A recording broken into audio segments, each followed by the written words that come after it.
الحمد لله نحمده ونستعينه ونستغفره ونؤمن به ونتوكل عليه ونعوذ بالله من شرور أنفسنا ومن سيئات أعمالنا ونعوذ بالله من شرور أنفسنا ومن سيئات أعمالنا ونعوذ بالله من شرور أنفسنا ومن سيئات أعمالنا من يهده الله فلا مضل له ومن يضلله فلا هادي له ونشهد أن لا إله إلا الله وحده لا شريك له ونشهد أن سيدنا وشفيعنا وحبيبنا ومولانا محمد وبارك وسلم اللهم صل على سيدنا محمد وعلى آل سيدنا محمد وبارك وسلم اللهم صل على محمد وعلى آل محمد كما باركت على إبراهيم وعلى آل إبراهيم إنك حميد مجيد أعوذ بالله من الشيطان الرجيم بسم الله الرحمن الرحيم ولقد يسرنا القرآن للذكر فهل من مدكر لو أنزلنا هذا القرآن على جبل لرأيته خاشعا متصدعا من خشية الله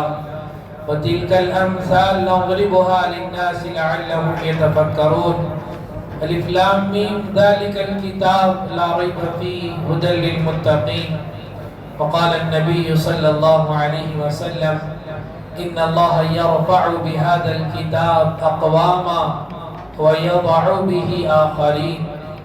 إن الذي ليس في جوفه شيء من القرآن كالبيت الخرب أو كما قال عليه الصلاة والسلام. قابل قدر عزیزان گرامی اور میرے عزیز ساتھیوں اور میرے پیارے نوجوانوں، اللہ جل جلالہ عز وجلہ نے آج کے دن ہمارے لیے ایک اور رات اللہ کو منوانے اور اللہ کو راضی کرنے اور اللہ کو منوا کر اور اللہ کو راضی کروا کر جو میرے اور آپ کا ٹھکانہ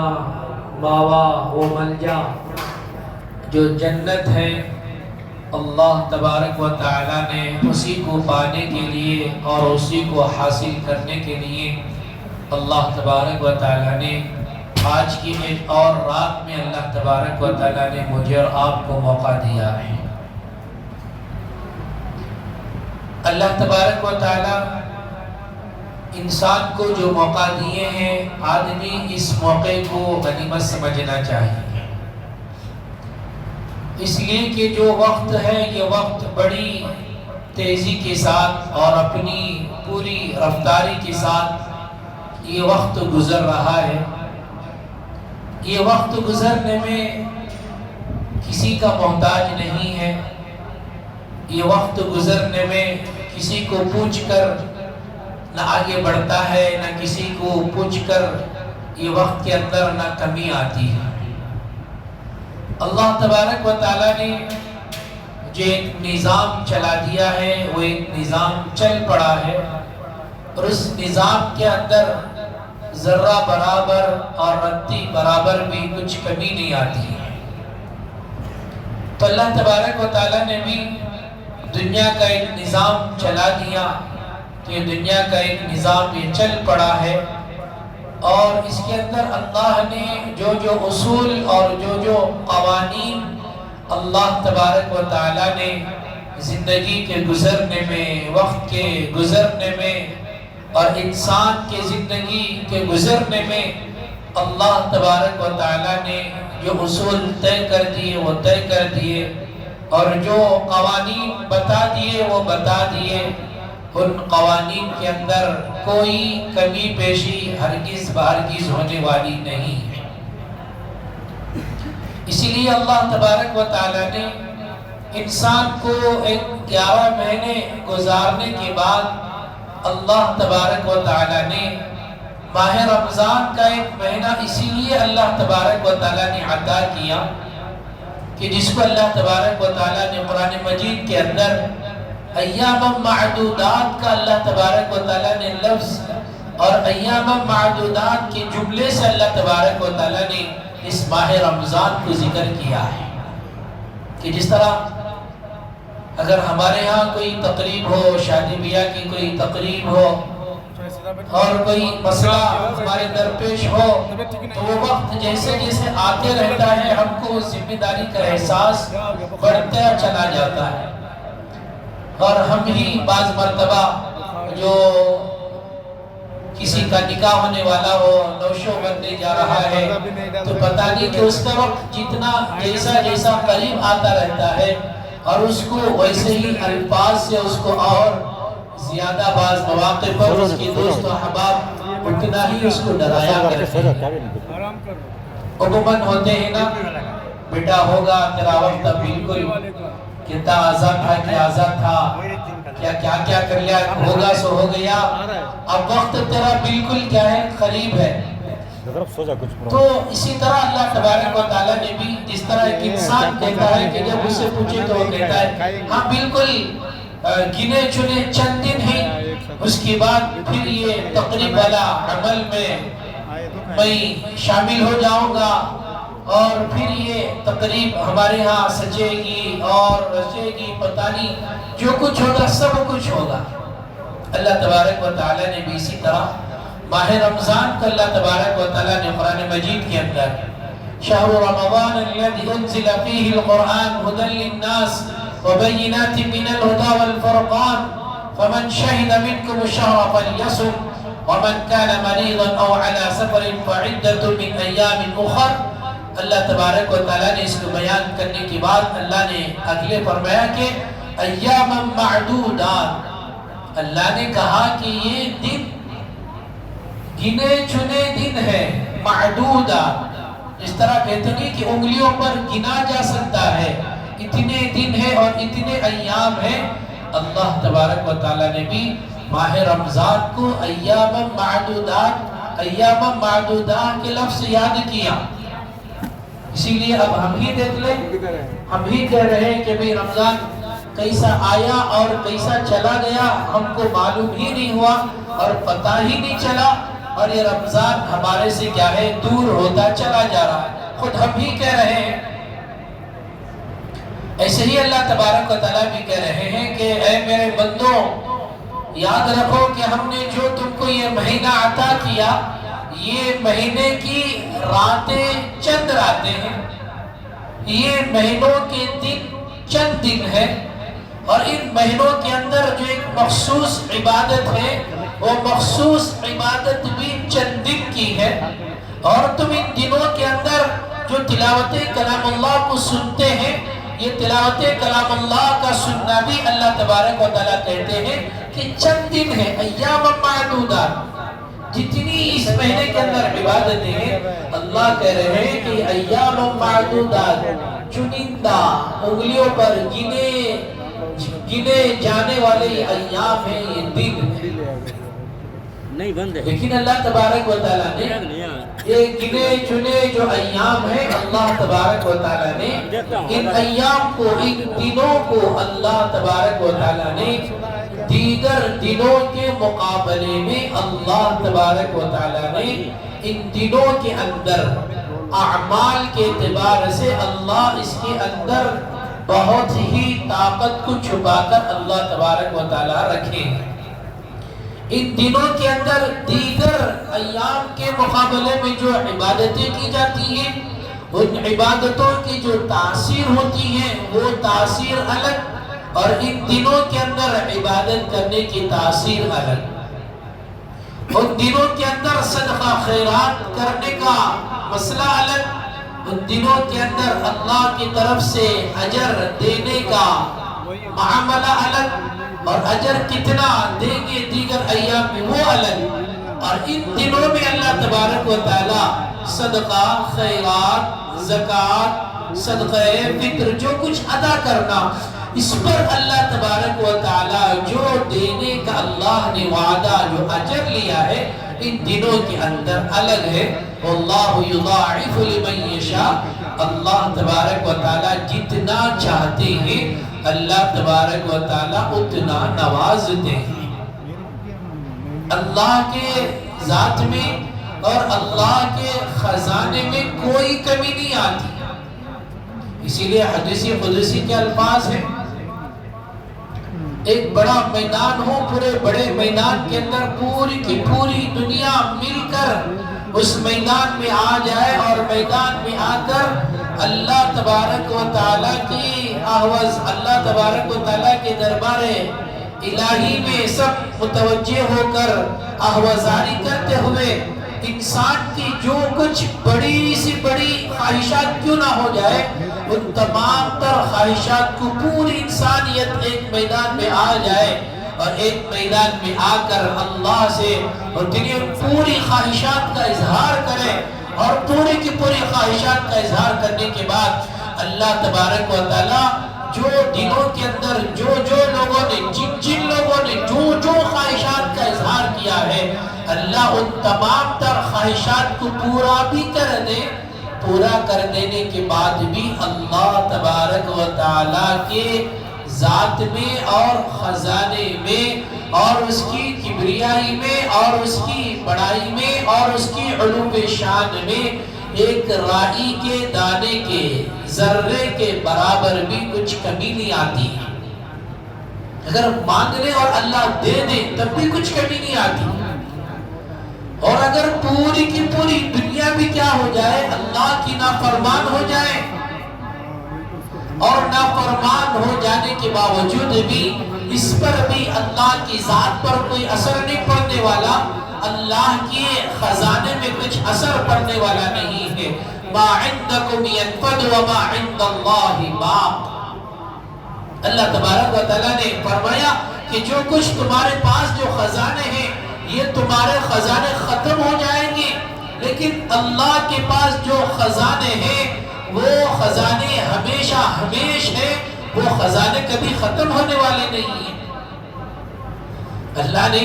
دنیا کے اندر زمین کو اللہ تبارک و تعالیٰ نے خزانہ بنا دیا ہے، اسی لیے اللہ تبارک و تعالیٰ نے ہر چیز کا تعلق اسی زمین سے جوڑ کر رکھا ہے، اور اللہ تبارک و تعالیٰ نے انسان کو بھی اسی زمین سے، اور اللہ تبارک و تعالیٰ نے بھی انسان کو اسی مٹی سے بنایا۔ جب اللہ نے انسان کو مٹی سے بنایا تو انسان کی ضرورتوں کو بھی اللہ تبارک و تعالیٰ اسی مٹی سے پورا کرتے ہیں۔ ہر چیز کی پیداوار اسی زمین سے ہوگی، ہر چیز کے اگنے کا تعلق اللہ تبارک و تعالیٰ نے زمین سے بنایا۔ وَجَعَلْنَا مِنَ الْمَاءِ كُلَّ شَيْءٍ حَيٍّ۔ اللہ تبارک و تعالیٰ نے ہر ایک کی زندگی کا، حیات اور ممات کا تعلق اللہ تبارک و تعالیٰ نے پانی سے جوڑا، اور جب یہی پانی اللہ تبارک و تعالیٰ آسمان سے بارش کی شکل میں اللہ تبارک و تعالیٰ برساتے ہیں، تو برسانے کی وجہ سے جب یہ بارش زمین پر برستی ہے تو زمین پر برسنے کی بنیاد پر یہ پانی اسی جب یہ مردہ زمین ہو تو اللہ تبارک و تعالیٰ اسی پانی کے ذریعے سے اس مردہ زمین کو اللہ تبارک و تعالیٰ زندہ زمین کر دیتے ہیں۔ اسی لیے اللہ تبارک و تعالیٰ نے سورہ واقعہ کے اندر اللہ تبارک و تعالیٰ نے میرے اور آپ سے کئی سوالات کی۔ آج ہم نے جو قرآن مجید کو سنا ہے نا، قرآن مجید کی جو تکمیل کی ہے نا، آخرکار ہم کبھی اس قرآن مجید سے سوال بھی کرنا چاہیے۔ قرآن مجید سے مجھے آپ کو پوچھنا چاہیے کہ تو کیا ہے، تو کیسے اترا، اور تو اترنے کے بعد تو ہم سے کیا مطالبہ کرتا ہے، اور تو ہم سے کیا سوالات کرتا ہے۔ قرآن سے بھی اگر پوچھیں گے تو قرآن ہماری زندگی کے ایک ایک رخ پر جو انسان چلتا ہے اس کے ایک ایک رخ پر چلنے کی رہبری یہ قرآن کرتا ہے۔ اسی لیے اللہ تبارک و تعالیٰ نے اس قرآن کا آغاز وہی سے کر فرما دیا، الف لام میم ذالک الکتاب لا ریب فیہ ھدی للمتقین۔ اللہ نے اس قرآن کا اور ہماری زندگی کا تعلق اللہ تبارک و تعالیٰ نے اسی قرآن سے جوڑا ہے۔ اللہ بھی کہتے ہیں کہ ہے جو کوئی قرآن سے بات چیت کرے، ہے جو کوئی ہم سے کلام کرے، اللہ سے کلام کرے تو کیسے کرے؟ قرآن مجید کو پڑھنا، قرآن مجید کی تلاوت کرنا، یہ اللہ سے بات چیت کرنے کا ایک ذریعہ ہے۔ اسی لیے تو اس کو کلام اللہ کہا گیا، اللہ کا کلام کہا گیا، کہ اللہ سے بات چیت کرنے کا ایک ذریعہ، واحد ذریعہ اللہ تبارک و تعالیٰ نے اسی قرآن مجید کو بنایا ہے۔ اسی لیے اللہ نے شروع ہی میں فرما دیا، جیسے ہی تم کتاب کو کھولیں گے تو یہ کتاب ایسی ویسی کتاب نہیں۔ معمولی سی اگر کوئی رائٹر کوئی اپنی کتاب لکھتا ہے نا، مصنف کوئی اپنی کتاب لکھتا ہے، مؤلف کوئی اپنی کتاب تالیف کرتا ہے، تو اس کتاب کے پیچھے پتہ نہیں آدمی کتنی مہینوں اور کئی مرتبہ 2-3 سال محنت کرنے کے بعد آدمی پھر ایک اپنی کتاب لکھتا ہے، اور اس کتاب کو لکھنے کے بعد پھر جو اس کتاب جس موضوع پر لکھی گئی اور جس ٹاپک پر لکھی گئی اور اس کا موضوع کیا، اور جو اس فن کے جو ماہرین ہیں، جسے اگر کسی نے مسائل کے اعتبار سے کتاب لکھی تو اس کو فقیہ کہا جاتا ہے، تو وہ اس کتاب کو ایک فقیہ کے پاس لے جائے گا، اور لے جا کر سب سے پہلے وہ اس کتاب کو شروع سے لے کر آخر تک کھولے گا اور اس کو پڑھے گا، اور پڑھنے کے بعد پھر اس کتاب کے تعلق سے وہ اپنی کچھ تقریض لکھتا ہے، اپنے کچھ تأثرات لکھتا ہے۔ ہاں یہ کتاب اتنی بہترین ہے کہ موصوف نے ماشاءاللہ بڑی محنت کی ہے، بڑی قد و کاوشوں کے بعد موصوف نے یہاں سے وہاں سے فلاں مراجع جو مصادر جو کتابیں ہیں ان کتابوں سے اس نے اخذ کیا ہے، لیا ہے، اور لکھنے کے بعد اس نے ایک کتاب آپ حضرات کے سامنے جو ہاتھوں میں پیش خدمت ہے، اس کے لیے اتنی محنتیں لگی ہیں۔ اس کتاب کے پیچھے وہ کئی غلطیاں ہو کیا ہو سب کچھ کرنے کے بعد پھر اس کتاب کو منظر عام پر لایا جاتا ہے، لیکن اللہ تبارک و تعالیٰ نے بھی اس کتاب کو ایک ایسی کتاب لایا کہ جس طرح دیگر کتابوں کو کھولنے کے بعد آدمی دیکھتا ہے کہ اس کے اندر کچھ کمیاں تو نہیں، اس کے اندر کچھ غلطیاں تو نہیں، اس کے اندر کچھ کوتاہیاں تو نہیں، اللہ تبارک و تعالیٰ نے اس کتاب کو ایسے محفوظ فرمایا کہ روز قیامت تک اس کتاب کو اگر کوئی بدلنا چاہے تو ہرگز اس کو بدل نہیں سکتا۔ اور آپ کبھی سوچنا ہے، غور و فکر کرنا ہے، اللہ نے مجھے یہ کتاب دی ہے تو یہ کتاب کیا ہے؟ ہم نے صرف قرآن مجید ہے، ہم تمام کو معلوم کتاب ہے بھئی قرآن مجید ہے، اس کے اندر 30 پارے ہیں، لیکن ہم نے کبھی اس کے اندر غور و فکر نہیں کیا کہ 30 پاروں کے اندر اتنی سورتیں، اتنی آیتیں، ایک آیت ہم سے کیا کیا مطالبہ کرتی ہیں، اور ایک آیت ہماری زندگی کے ایک رخ کو کیسے پلٹنے والی آیتیں ہیں، اور ایک آیت ہم کو کیا کیا رہبری کرتی ہے، کبھی ہم نے اس قرآن مجید سے پوچھا نہیں۔ اگر آپ اس قرآن مجید کو اس کتاب سے پوچھیں گے تو یہ خود کتاب کہتی ہے اور یہ خود کتاب جواب دیتی ہے۔ ایک کتاب بتا کہ تو کہاں سے اتری؟ اللہ تبارک و تعالیٰ کہتے ہیں کہ اِنَّا أَنزَلْنَاهُ فِي لَيْلَةِ الْقَدْرِ، اللہ تبارک و تعالیٰ نے کہا کہ یقیناً اس کتاب کو ہم نے ہی اتارے ہیں، اور پوچھتے ہیں کہ یہ کتاب کے لے کر آنے والے کون تھے؟ خود یہ قرآن کہتا ہے کہ اللہ تبارک و تعالیٰ نے جبریل امین، جسے اللہ تبارک و تعالیٰ نے روح الامین کے نام سے جبریل امین کو یاد کیا گیا، اور اتنی بڑی یہ بابرکت کتاب کو بذریعہ وحی آیتوں کو لے کر آنے والے،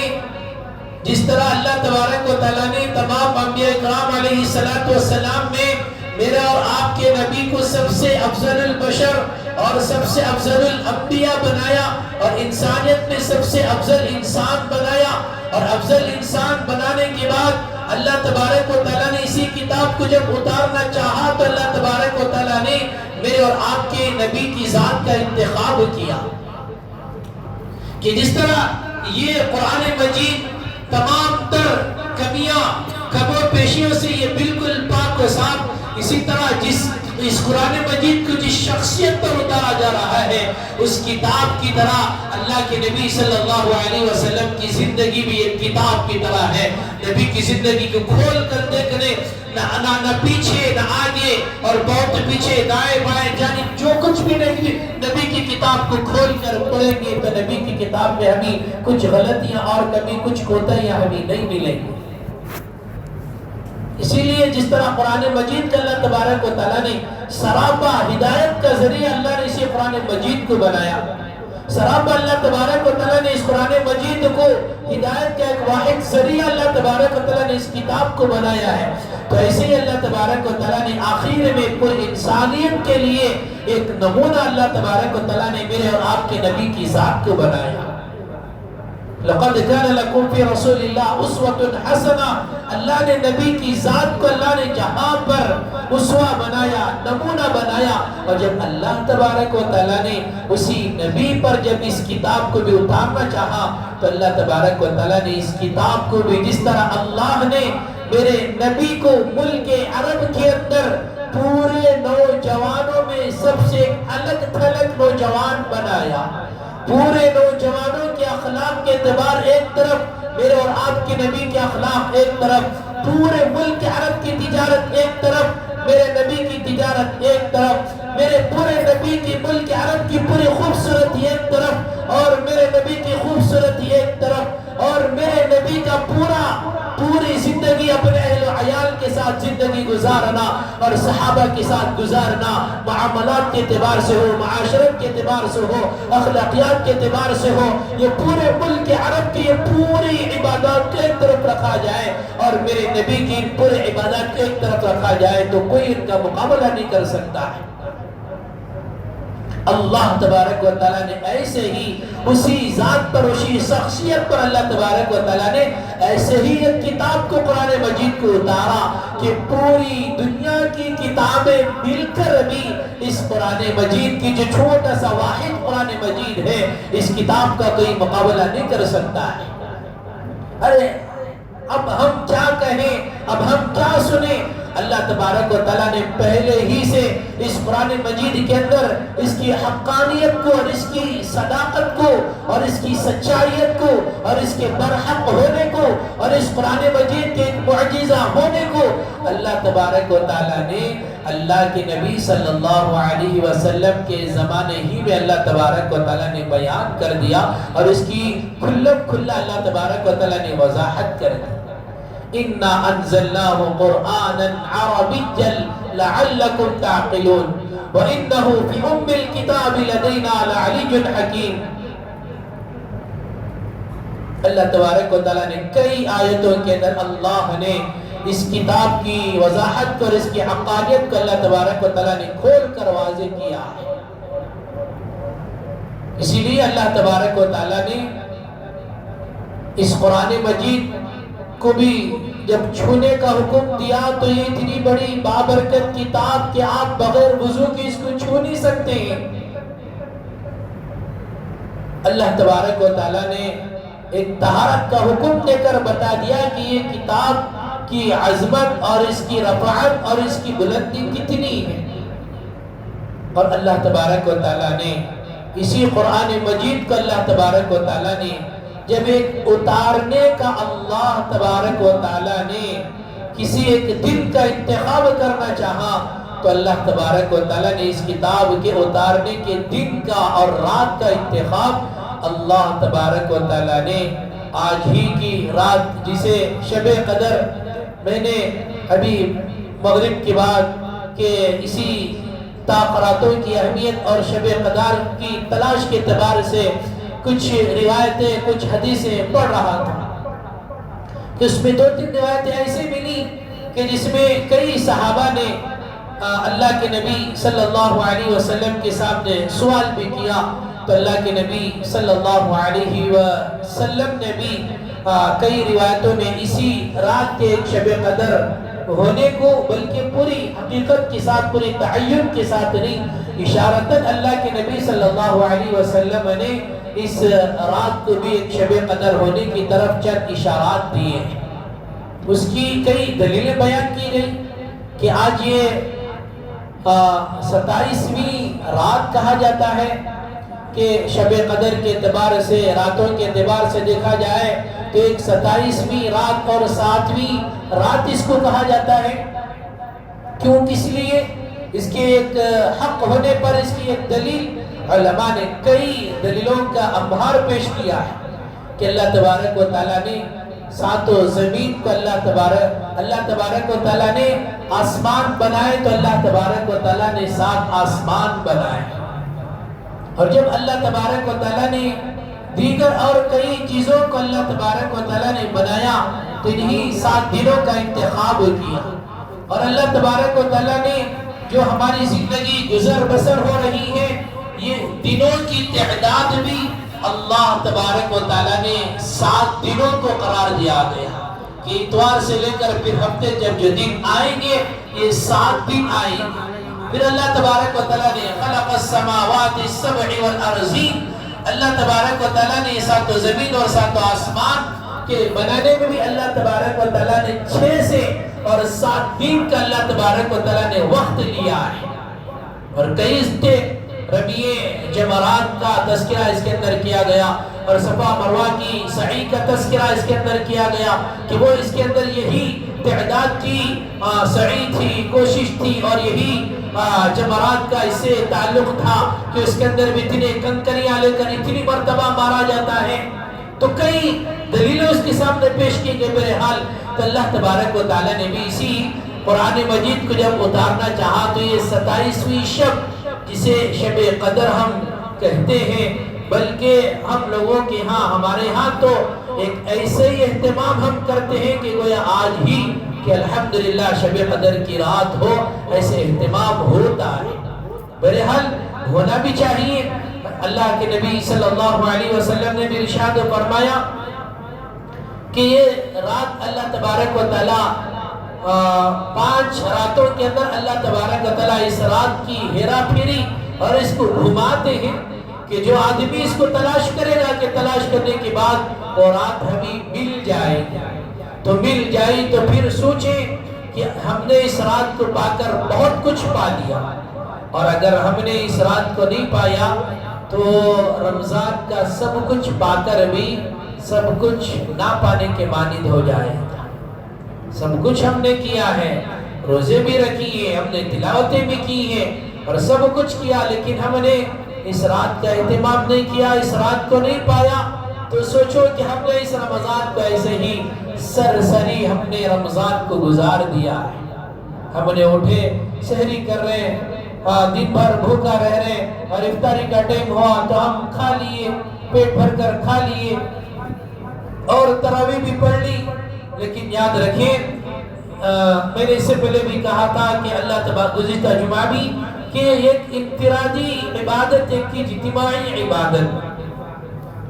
اللہ نے دونوں کے الگ الگ ان عبادتوں کے اثرات ہمارے دلوں کے اندر اللہ تبارک و تعالیٰ الگ الگ طور پر اللہ اس کے اثرات کو منتقل کرتے ہیں۔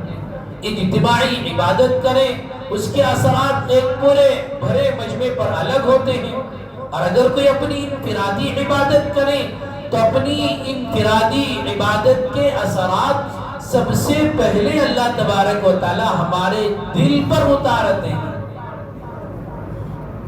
اسی لیے اللہ تبارک و تعالی نے بھی جب اسی قرآن مجید کو اللہ تبارک و تعالی اتارتے تھے تو اللہ کے نبی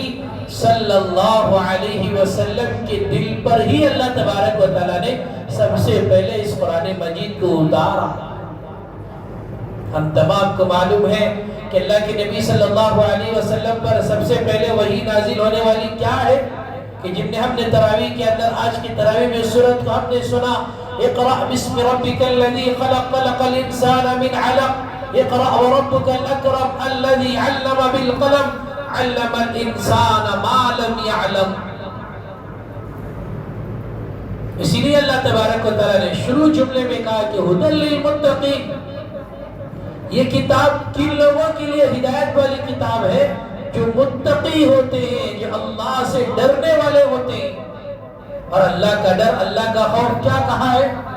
اللہ کے نبی صلی اللہ علیہ وسلم نے ایک مرتبہ کسی صحابی سے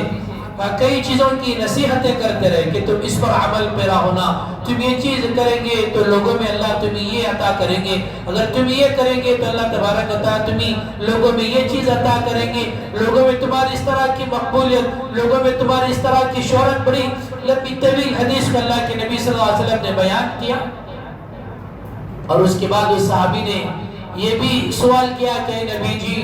یہ بتائیے کہ میں لوگوں میں سب سے زیادہ محبوب انسان کیسے بن جاؤں؟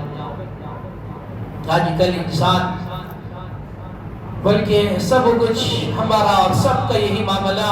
ہر ایک یہی سوچتا ہے کہ میں اپنے علاقے میں رہوں تو میں پورے علاقے کے اندر بھی ایک عزت دار آدمی کیسے بن جاؤں، میری پورے لوگ میری عزت کریں، پورے لوگ میرا ادب کریں، میرا احترام کریں۔ انسان یہ سوچتا ہے کہ پیسہ ہو تو میں اپنے پیسے کی بل بوتے پر میں اپنی شہرت خرید سکتا ہوں، آدمی یہ سوچتا ہے کہ پیسہ ہو تو پیسے کی بنیاد پر میں عزت خرید سکتا ہوں۔ ارے یاد رکھیے عزت کے دینے والے مالک اللہ ہے، شہرت کے عطا کرنے والے اللہ ہے، اسی لیے اللہ نے کہا کہ وَتُعِزُّ مَن تَشَاءُ وَتُذِلُّ مَن تَشَاءُ بِيَدِكَ الْخَيْرُ إِنَّكَ عَلَى كُلِّ شَيْءٍ قَدِيرٌ۔ اللہ تبارک و تعالیٰ کی ذات کسی کو عزت دینا چاہے تو اللہ کی ذات ہے، اور کسی کو ذلیل کرنا چاہے تو اللہ کی ذات ہے۔ وہی ذات اللہ تبارک و تعالیٰ کی ذات ہی کہتی ہے کہ ایک صحابی نے اللہ کے نبی صلی اللہ علیہ وسلم سے سوال کیا کہ نبی جی بتائیے کہ میں لوگوں میں سب سے زیادہ اچھا انسان کیسے بن جاؤں؟ تو اللہ کے نبی صلی اللہ علیہ وسلم نے ان سے کہا، اور ان کا سوال یہ بھی تھا کہ میں لوگوں میں سب سے زیادہ جاننے والا کیسے بن جاؤں، سب سے زیادہ لوگوں میں تعلیم یافتہ شخصیت مجھے کہا جائے میں ایسا کیسے بن جاؤں؟ اللہ کے نبی صلی اللہ علیہ وسلم نے فرمایا اتق اللہ تکن اعلم الناس، تو اپنے دلوں کے اندر اللہ کا ڈر پیدا کر لے، تقوی و طہارت کو اپنے اندر پیدا کر لے تو لوگوں میں سب سے زیادہ جاننے والا بن جائے گا۔ اللہ تبارک و تعالیٰ بھی یہی کرے کہ ہدی للمتقین، کہ ہم اس کتاب کے ذریعے سے انہی لوگوں کو ہدایت عطا کرتے ہیں کہ جن کے دلوں کے اندر اللہ کا ڈر ہو، اللہ کا خوف ہو۔ اور اللہ تبارک و تعالیٰ نے اللہ کے نبی صلی اللہ علیہ وسلم پر جب اس قرآن مجید کو اتارنا چاہا تو اللہ تبارک و تعالیٰ نے بھی نبی کے دل کا انتخاب کیا۔ ہے نبی کا دل تو اللہ اکبر، وہ تو کیا ہے، مزکا، مصفا، مجلہ، مشفع، سب کچھ نبی کا دل تھا۔ اللہ تبارک و تعالیٰ نے پہلے ہی سے یہ دنیا کی تمام تر عیوبات سے، محبتوں سے، دنیا کی ایسی ویسی چیزوں سے اللہ تبارک و تعالیٰ نے اللہ کے نبی صلی اللہ علیہ وسلم کے دل کو پہلے ہی اللہ تبارک و تعالیٰ پاک و صاف و شفاف فرما دیے تھے۔ اسی لیے نبی کی سیرت میں بھی ملتا ہے کہ اللہ کے نبی صلی اللہ علیہ وسلم کے قلب اطہر کو اللہ تبارک و تعالیٰ نے آب زمزم کے ذریعے سے دھویا گیا ہے۔ اللہ تبارک و تعالیٰ نے یہ اس لیے معاملہ کروایا کہ بعد میں چل کر ہم جس کتاب کو یہ اتارنے والے ہیں، یہ کتاب بھی اتنی پاکیزہ کتاب ہے اور یہ کتاب بھی اتنی برکت والی کتاب ہے کہ شروع میں بھی اللہ کے نبی صلی اللہ علیہ وسلم پر جب پہلی وحی کے ذریعے سے اس قرآن مجید کی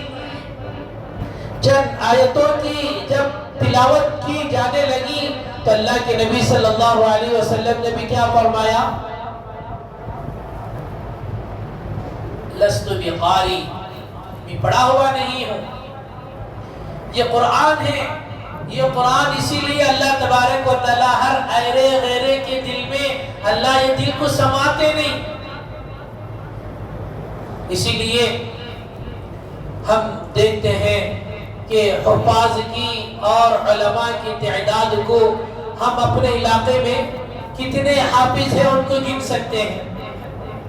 اور وہی ماشاءاللہ مدارس ہے تو مدارس کے اندر کتنے بچے ہیں، ان بچوں کو انگلیوں پر گنا جا سکتا ہے. اور وہی ہمارے پورے علاقے کے اندر کتنے اسکولز ہیں اور اسکولز کے اندر کتنے بچے ہیں، ان کی تعداد اور ان کی تعداد کو تولا جائے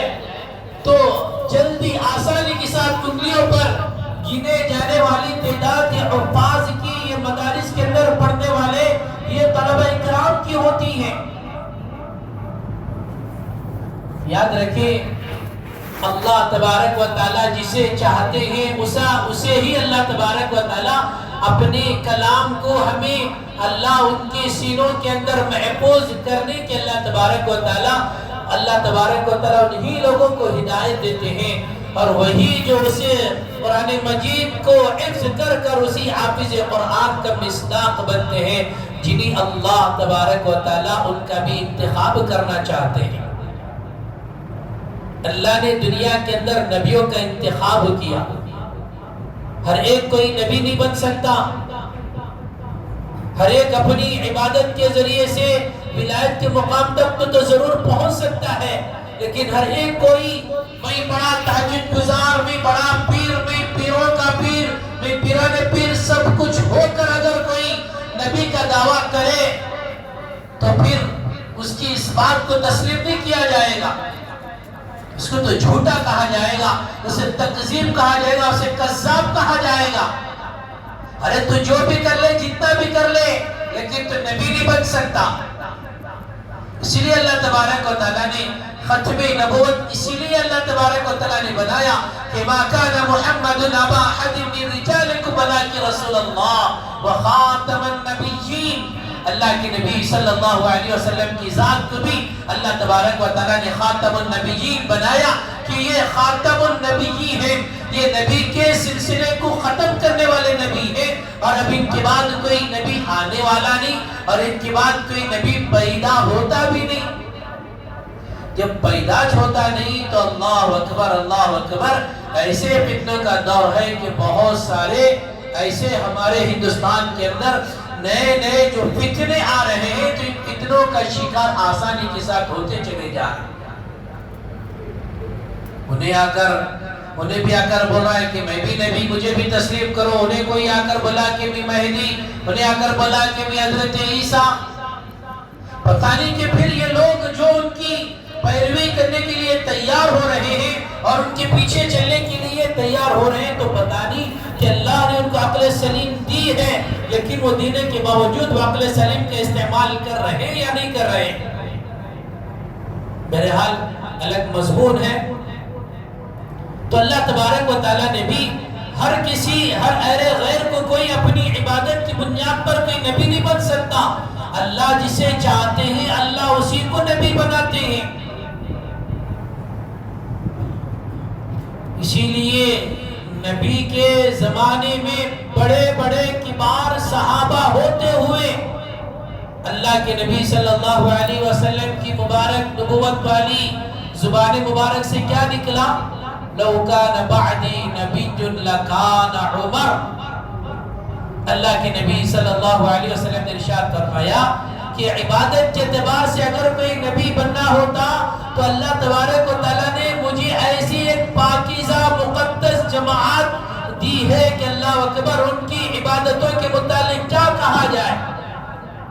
کہ ما عبدناک عبادتک، ما عبدناک حق عبادتک، ما عرفناک حق معرفتک. یہ حضرات صحابہ کرام کی شان میں یہ جملے ہیں. ارے انہوں نے عبادت ایسی کی کہ عبادت کے اندر کوئی کسر نہیں چھوڑی، اور انہوں نے اللہ کے اعتبار سے اللہ کی معروفیت اور الوہیت کو بیان کرنے میں صحابہ نے کوئی کسر نہیں چھوڑی.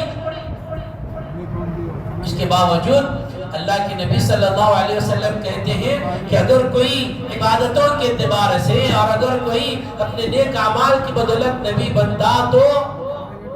نبی نے فرمایا کہ جو اوصاف ہونی چاہیے، جو اوصاف ہوتے ہیں، اگر وہ اوصاف کو ہوتے اور اگر وہ عبادات اور ان کے وہ معاملات جب کچھ ہوتے تو یہ پورے کے پورے صفات کس کے اندر ہیں؟ اللہ کے نبی صلی اللہ علیہ وسلم نے ارشاد فرمایا کہ یہ میرے جو ساتھی ہیں، سیدنا حضرت عمر فاروق رضی اللہ تعالیٰ عنہ ان کے تعلق سے فرمایا کہ لو کان بعدی نبی لکان عمر، اور اگر کوئی بعد نبی ہوتا تو یہ میرے ساتھی سیدنا حضرت عمر فاروق ہوتے. یہ ایسے نہیں تھے، اللہ اکبر، کہ ان کی زندگیاں ایسی تھی کہ پوری دنیا ان کے تابع تھی. اسی لیے ایک موقع پر اللہ کے نبی صلی اللہ علیہ وسلم پہاڑ پر کھڑے ہوئے ہیں اور سیدنا حضرت عمر فاروق رضی اللہ تعالیٰ عنہ اور سیدنا حضرت صدیق اکبر رضی اللہ تعالیٰ عنہ خلفاء اربعہ میں سے چند لوگ تھے. تو فوراً پہاڑ اپنی جگہ سے کوئی حرکت کرنے لگا اور ہلنے لگا. تو اللہ کے نبی صلی اللہ علیہ وسلم نے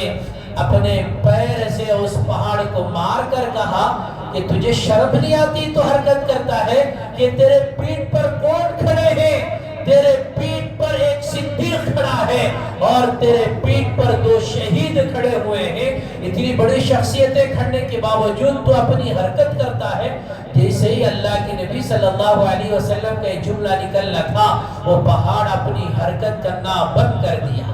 ہلنا بند کر دیا. اللہ تبارک و تعالیٰ نے ان کو ایسے مقام عطا کیا تھا. نبی خود کہہ رہے ہیں کہ اگر کوئی ہوتے تو یہ سیدنا عمر فاروق ہوتے.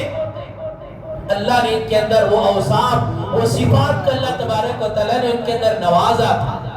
اسی لیے اللہ تبارک و تعالیٰ نے سیدنا حضرت عمر فاروق رضی اللہ تعالیٰ کے رائے پر، مشورے پر، رائے بھی نہیں، مشورہ بھی نہیں، اللہ کو کون مشورہ دے سکتا ہے کہ بس سیدنا حضرت عمر فاروق رضی اللہ تعالیٰ کے دل کے اندر یہ بات پیدا ہوتی. یہ کیسے جاتے ہیں، آ رہے ہیں، جا رہے ہیں، مرد بھی ہے، مستورات بھی ہے، اختلاف والا مسئلہ ہے. اگر اس موقع پر اگر پردہ ہو جاتا تو کتنا اچھا ہوتا. صرف اس کا اظہار اور اللہ تبارک و تعالیٰ کی ہاں یہ بات پہنچنا اور اللہ فوراً جبریل امین کے ذریعے سے قرآن مجید کی آیتوں کو اتارنا اور اتار کر نبی کو کہنا کہ نبی جی چاہیے سیدنا حضرت عمر فاروق رضی اللہ تعالیٰ کی جو دلی خواہش ہے، ہم ان کی دلی خواہش کو ہم شریعت کے اندر اس کو ایک فرضیت کا درجہ دیتے ہیں، ایک فرضیت کا مقام عطا کرتے ہیں. اسی لیے سیدنا حضرت عمر فاروق رضی اللہ تعالیٰ نے اتنی بڑی شخصیت اور ان کا اس قرآن مجید سے بھی کتنا بڑا گہرا تعلق تھا اور ان کے زندگی کے بدلنے کا راز اور ان کا ایک رخ الگ الگ، بس وہ جیسے تھے ویسے ہی ہیں. لیکن ابتدا اسلام میں ان کی زندگی اسلام لانے سے قبل عجیب زندگی اور اسلام لانے کے بعد ایک الگ رخ پر اپنی زندگی. اسی لیے غالباً سیدنا حضرت صدیق حضرت عمر ابو بکر صدیق رضی اللہ تعالیٰ یا پھر کوئی دوسرے صحابی نے اللہ کے حضرت سیدنا عمر فاروق رضی اللہ تعالیٰ سے یہی کہا تھا، اے عمر فاروق رضی اللہ تعالیٰ یہ آپ کا کیا معاملہ ہے، آپ کا کیا ماجرا ہے کہ ابتدا اسلام میں داخل ہونے سے پہلے آپ کے اندر اتنی بڑی سختی اور اسلام لانے کے بعد آپ کے اندر اتنی نرمی، یہ کیسے؟ سیدنا حضرت عمر فاروق رضی اللہ تعالیٰ عنہ نے یہی کہا تھا کہ اللہ تبارک و تعالیٰ نے بھی میرے اتنے سخت سنگ دل پتھر والا جیسے دل کو اللہ تبارک و تعالیٰ نے بدلا. تو سیدنا عمر فاروق رضی اللہ تعالیٰ کہتے ہیں کہ میرے دل پر اثر کرنے والی کوئی شے نہیں، میرے دل پر اثر کرنے والی کوئی تعویذ نہیں، میرے دل پر اثر کرنے والی کوئی سے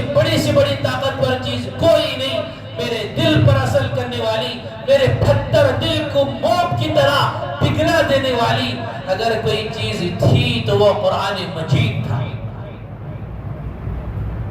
سیدنا حضرت عمر فاروق رضی اللہ تعالیٰ کی زندگی کیسے تھی؟ اللہ اکبر، العیاذ باللہ ثم نعوذ باللہ کہ ایک موقع پر تو حضرت عمر فاروق رضی اللہ تعالیٰ نے یہ بات ٹھان لی. دار الندوہ جو دار ارقم کے اندر جو ایک تھا، قریش مکہ نے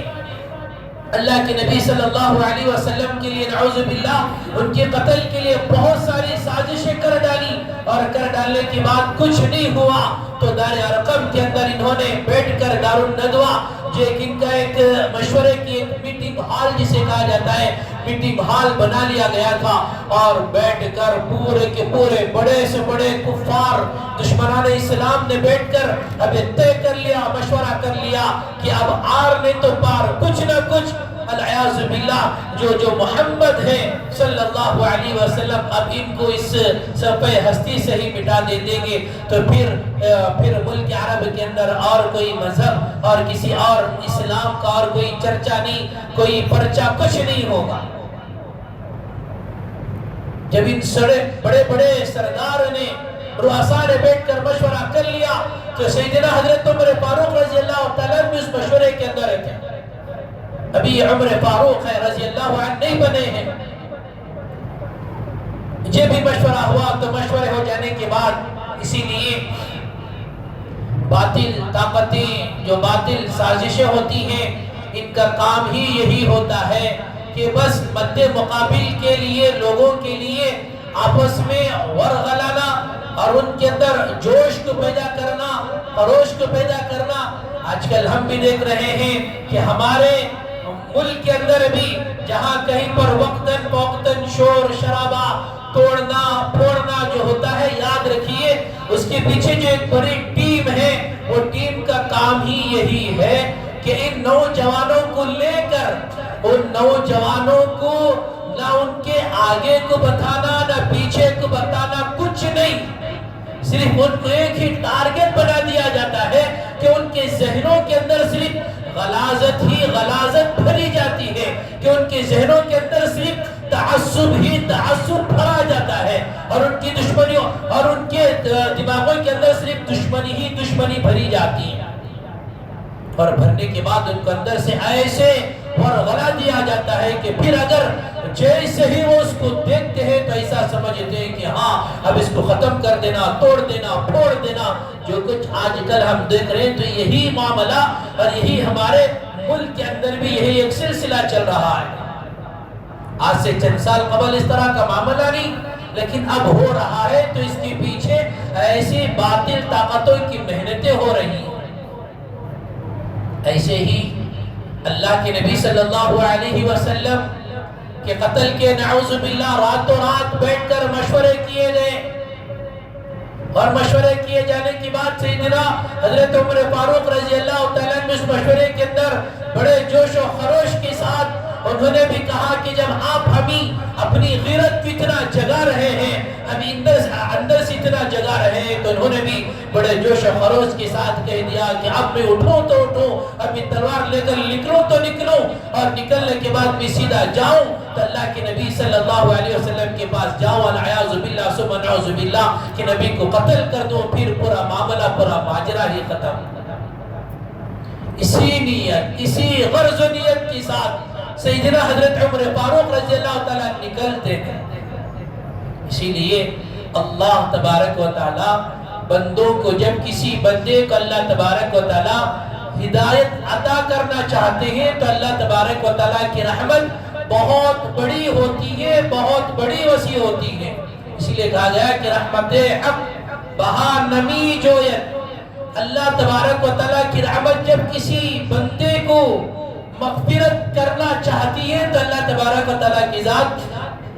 بہانے ڈھونڈتی نہیں، بلکہ ایک بہانہ ڈھونڈ کر ایک ذریعہ بنا کر اللہ تبارک و تعالیٰ اس کی مغفرت کا اور اس کی بخشش کا اللہ تبارک و تعالیٰ ذریعہ بنا دیتے ہیں۔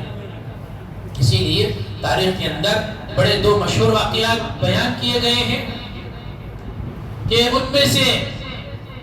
ایک متقیہ عورت، تقیہ ہو، طاہرہ ہو، زکیہ ہو، مذکرہ ہو، جس کے اندر تقوی ہو، ذکر کرنے والی ہو، روزے رکھنے والی ہو، صائمہ، سب کچھ 5 وقت نماز پڑھنے والی، اس کے ساتھ ایک معاملہ ماجرا الگ کیا گیا، اور ایک فاحشہ عورت، جسم فروش، اپنے جسم کو بیچنے والی عورت۔ اللہ تبارک و تعالیٰ نے جب ان دونوں عورتوں کے درمیان اللہ تبارک و تعالیٰ نے ایک کو اس کی برائی والے راستے سے نکال کر، جہنم سے نکال کر اللہ جنت میں ڈالنا چاہا، تو اللہ نے اس کے لیے کیا سبب کو اختیار کیا، اور ایک عورت پتہ نہیں۔ اسی لیے علماء نے لکھا ہے کہ آدمی کو اپنی عبادت پر بھی ناز نہیں کرنا چاہیے، آدمی کو اپنی عبادت پر تکبر بھی نہیں کرنا چاہیے۔ اس لیے بلکہ روز محشر میں جب آدمی ان نامہ اعمال کا اللہ کے ہاں پیش کیا جائے گا تو وہ جتنا سب کچھ کیا ہوا ہے وہ اس کو سمجھے گا کہ یہ تو کچھ بھی نہیں، میں نے کچھ بھی نہیں کیا ہے۔ اس کو ایک رتی ذرہ رائی کے دانے کے برابر ہماری 60 سالہ 70 سالہ 100 سالہ زندگیوں درگس میں کتنی عبادتیں کی، ان عبادتوں کو وہاں پر وہ صرف کم ہی کم سمجھتا ہے۔ اللہ نے ایسے ہی ایک عورت فاحشہ عورت تھی، اپنی زندگی گزارا کرنے کے لیے اس نے ذریعہ معاش کو کئی دوسرا راستہ اپنایا، کئی دوسرا راستہ اختیار کیا، اور جاتی اور وقتی لذت کے اعتبار سے کہ جس کے ذریعے سے پیسے آتے تو انہیں پیسوں کے ذریعے سے اپنا اس کا گھرانے کا گزر بسر ہوا کرتا تھا۔ دونوں چیزیں ہیں، عابد اپنی عبادت پر تکبر نہیں کرنا، گھمنڈ نہیں کرنا، اور گھمنڈ کرتے ہوئے عابد کسی گنہگار کو حقیر بھی نہیں سمجھنا۔ اس کا مطلب یہ بھی نہیں کہ روک ٹوک بھی نہیں کرنا، روک ٹوک ضرور کرنا چاہیے۔ جہاں پر منکر، جہاں پر غلط ہو رہا ہے تو غلط کو روکنا چاہیے۔ اللہ نے آپ کو جو حیثیت دو طاقت دی اس کے مطابق آپ کو روکنا چاہیے، لیکن اس کا مطلب یہ نہیں کہ اسے حقیر کر کے، اسے ذلیل کر کے نہیں روکنا چاہیے۔ احادیث نے بھی اس کے طریقے بتائے کہ تمہیں اسے کیسے روکنا۔ اللہ اکبر، اللہ اکبر۔ اللہ کے نبی صلی اللہ علیہ وسلم کے پاس ایک چور لائے گئے جن کی چوری ثابت ہو گئی، اور چوری ثابت ہو جانے کے بعد جب ان کے سامنے جو کوئی دلیل کے طور پر گواہ کو لایا گیا تو اللہ کے نبی صلی اللہ علیہ وسلم نے ان سے پوچھا کہ کیا دیکھو شاید کہ تم دیکھنے میں آگے پیچھے کر دیے ہوں گے، شاید انہوں نہیں ہوں گے، دوسرے ہوں گے، دیکھو انہوں چوری نہیں کرے رہے گا، دیکھو۔ اللہ کے نبی صلی اللہ علیہ وسلم کو بھی پتا کہ یہی چور ہے، اس کی چوری ثابت ہو چکی ہے، اس کی چوری ثابت ہو چکنے کے باوجود بھی اللہ کے نبی صلی اللہ علیہ وسلم کہ اس چور کو لوگ اگر ہاتھ کاٹ دیا جائے تو ہاتھ کاٹ دیے جانے کے بعد جب یہ پھر بھرے بننے میں چلے گا پھرے گا تو لوگ پھر یہ نہ کہے کہ دیکھو بھی یہ چور ہے، اسے چور پر اسے یہ سزا دی گئی ہے، لوگ اس طرح نہ کہیں۔ اللہ کے نبی صلی اللہ علیہ وسلم نے کچھ بہانہ بنانا چاہا، بتا دو کہ دیکھو آپ یہی ہوں گے، نہیں دیکھنے میں کچھ آگے پیچھے تمہاری آنکھ میں کہتے بھی کچھ خرابی ہو گئی، کیا دیکھو نبی کا، نبی کی سوچ کا، یہ نبی ہے، ہم نبی کی امتی ہیں، ہم اسی کے نبی کے نام لیوا ہے، ہم اسی نبی کے عاشق رسول کہلانے والے ہیں۔ لیکن جب سوچئے کہ ہم کو بھی جب کسی ایک مسلمان کے بارے میں کسی مسلمان کا صرف ایک چھوٹا سا راز مل جاتا ہے تو ہم کیا کرتے ہیں؟ چھوٹی سی غلطی مل گئی تو اللہ اکبر، پتہ نہیں اسے اتنا بلیک میل کیا جاتا ہے، اللہ اکبر، اللہ اکبر کیا کہنا، وہ اتنا عاجز، اتنا ذلیل ہو جاتا ہے کہ بھائی نکو رے بھائی نکو، کیا ہو گیا تجھے معلوم ہوگا، اللہ کے واسطے معاف کر ڈال۔ لیکن اس کے باوجود انہیں تو میرے ساتھ ایسا کریا، میں تجھے بخش دوں۔ ہر چیز اس طرح اسی لیے کہا گیا کہ خالق اور مخلوق کے درمیان کیا فرق ہے۔ علماء نے بڑی بہترین بات لکھی ہے، خالق کون، مخلوق کون؟ خالق پیدا کرنے والا اللہ کون؟ اللہ وہ ہے جو اللہ کے دربار میں اگر کوئی 99 برائیاں لے کر اللہ کے دربار میں حاضر ہو، اگر 100 بھی اگر ایک نیکی ہو تو اللہ ایک نیکی کو دیکھ کر ان 99 برائیوں کو اللہ مٹا کر اس کی مغفرت کا اعلان کرتے ہیں۔ اللہ اسے ذلیل ہونے نہیں دیتے، اللہ اسے رسوا ہونے نہیں دیتے۔ لیکن وہی کیا ہے، مخلوق کا معاملہ کیا، جس کے اندر 99 اچھائیاں ہی، ہر اچھا انسان، الگ معاملہ الگ ماجرا ہے، انسان اچھا چلے تو بھی لوگوں کو اچھا نظر نہیں آتا. انسان امانتداری کے ساتھ چلے تو یہ امانتداری ان کو اچھی لگتی نہیں. انہیں سچائی کے ساتھ چلے تو مسلمان کو ایک مسلمان سچا ہونا پسند نہیں آتا. انہیں تجارت سچائی کے ساتھ کرے تو دوسرے تاجر اس کی تجارت کو اس کے بزنس کو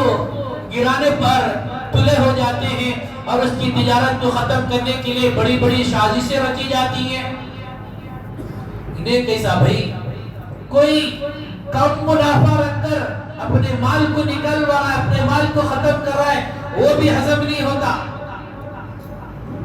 انہیں کیسا کرتا ہے اسے کیا تو بھی کر کو کیا کرنا, نہیں تو اسے یہاں سے خالی کرنا, نہیں کرتا ہمارے علاقے میں نہیں رہنا ہے, دوسری جگہ جا کر کیا تو بھی کر رہے. تو بہرحال اللہ تبارک و تعالیٰ کی ذات بھی اپنے بندوں کو ایک راہ راست پر لانے کے لیے اللہ وہ بندہ جس طرح اپنی زندگی بسر کرتا ہے اللہ اسی طرح اس کے لیے ایک ہدایت کے لانے کا ذریعہ, ایک سبب اللہ اسی طرح بناتے ہیں. کہ دراصل مجھے سیدنا حضرت عمر فاروق رضی اللہ عنہ کو واقعہ بیان کراؤ تو درمیان میں یہ دو واقعات یاد آ گئے کہ ہم بھی اپنی زندگیاں کیسے گزار رہے ہیں. تو ہم بھی ہدایت والے اسباب کو مجھے آپ کو ڈھونڈنا چاہیے. اللہ نے ہدایت کے اسباب کیا کیا بنائے اس کو ڈھونڈنا چاہیے, اس کو اختیار کرنا چاہیے. فاحشہ عورت اپنی زندگی اسی طرح بسر کرنے والی, جب اللہ کو پتہ نہیں کہ اس کے دل کے اندر کیا عادت پسند آئی ہوگی. اسی لیے بعض موقع پر آدمی جب گناہ کرتا ہے تو بعض موقع پر وہ کوئی مجبور ہو کر گناہ کرتا ہے. اسی لیے کہا گیا کہ اگر قوم کے مالدار اپنے مالوں کی صحیح زکوٰۃ نکال لے تو کوئی عورت اپنی عزت کو بیچنے کے لیے کوئی تیار نہیں ہوتی ہے. کوئی عورت اپنی عزت کو بیچنا کسی عورت کی غیرت نہیں دیتی اس کو. ارے کیا حالات کیا بیان کریں, خود ہمارے شہر کے حالات واقعات میں کہ ایک دو وقت کے کھانے کے لیے پتہ نہیں کہ اللہ اکبر اپنی عزتوں کو بیچا جاتا ہے. صرف کیا ہے, غربت ہے, مفلسی ہے. اسی لیے کہا گیا کہ اللہ نے جو ایک نظام چلایا, مالداروں کا جو ایک نظام چلایا, یہ مالدار اگر اپنی پوری زکوٰۃ نکال لیں تو جس علاقے میں یہ رہتے ہیں ان حالات کا علم اگر وہ معلومات کر کر اس کے مطابق زکوٰۃ نکال لیں تو پھر کوئی عورت کہیں مجبور ہو کر کہیں دوسرے کے سامنے ہاتھ اپنا جھکا نہیں سکتی ہے اور جا کر کی عزت کو نیلام کرنے والی نہیں بنے. وہ عورت اسی طرح تھی, پتہ نہیں کہ وہ عمل کو کس لیے نتیجے میں اور کس لیے کیا کرتی تھی, اللہ بہتر جانتا ہے. تو عورت کو جب اللہ تبارک و تعالیٰ بخشش کرنا چاہے اور اس کی مغفرت کرنا چاہے تو اللہ تبارک و تعالیٰ نے اس کو ویسے ہی ذریعہ بنایا. کون پسند کرتا بھی طوائف جسے ہم کہتے ہیں, وہ آئے تو اس سے دور کنارہ کشی, وہ عورت کسی دوسروں کی عورتوں کی محفل میں جائے تو دوسری عورتیں اس کو بٹھانے کے لیے تیار نہیں. انہیں ہٹو اس کے ساتھ بیٹھنا چاہیے. ہمیش کیا کرتی, بچہ کون تو دوسرا خراب ہو گیا رہا تو انہیں مل رہا ہے کہ تو فوراً کیا بولتی, اپنی تو اس کے ساتھ ملنا کو یا بھئی دیکھ لے آخری بار ملا ہوتا تو یہ کیا کرتوں گی منجش بات. تو وہ عورت بھی اسی طرح اپنی زندگی بسر کر رہی تھی. تو بسر کرتے کرتے ایک موقع پر ایک ایسا موقع آیا کہ وہ اسی راستے سے گزرتی ہے اور سخت ترین شدت کے ساتھ شدید گرمی والا موسم ہوتا ہے. اسی موسم کے ساتھ جب وہ راستے سے گزرتی رہتی ہے تو اس کو بھی پیاس کی شدت محسوس ہوتی ہے. شدت کے ساتھ اسے بھی پانی پینے کی سوچ لگتی ہے. تو سوچ لگنے کی بنیاد پر وہ اپنی پیاس کو بجھانے کے لیے آگے بڑھتے جاتی ہے. تو جاتے جاتے دیکھتی ہے کہ درمیان میں کنواں بھی اسے ملا, بوڑی جہاں پر ملی, اور اسی کے تھوڑے دور کے فاصلے پر وہ کیا دیکھتی ہے کہ یہ کتا بھی ہے. یہ کتا بھی گرمی کی حالت میں شدید پیاس کی وجہ سے اسے اتنی پیاس لگی ہوئی ہے کہ جس کی وجہ سے وہ پانی کی تلاش کرتے تھکا ماندہ تھک کر کر زمین پر نیچے پڑ گیا اور اس طرح جو کتے کی بیٹھک ہوتی ہے وہ بیٹھ کر اپنی زبان کو باہر نکال کر ترس رہا تھا کہ پانی مل جائے تو پانی مل جائے۔ یہ عورت جیسے اس کتے پر اس عورت کی نظر پڑتی ہے تو پڑتے ہی فوراً اس دل کے اندر اس کتے کو دیکھ کر رحم آ جاتا ہے۔ یہ رحم ڈالنے والی ذات اوپر والی ذات ہے۔ اللہ اس کے رخ کو بدلنا چاہ رہے ہیں، اللہ اس کی زندگی کو بدلنا چاہ رہے ہیں، تو اللہ نے اس کو ذریعہ سبب کیا بنایا؟ ایک کتا جسے نجس کہا گیا، لگ جائے تو کپڑے ناپاک ہو جاتے ہیں، وہ کسی برتن میں کھا لے تو برتن ناپاک ہو جاتا ہے، اسے 7 مرتبہ دھونے کا حکم دیا گیا۔ جب ایسے کتے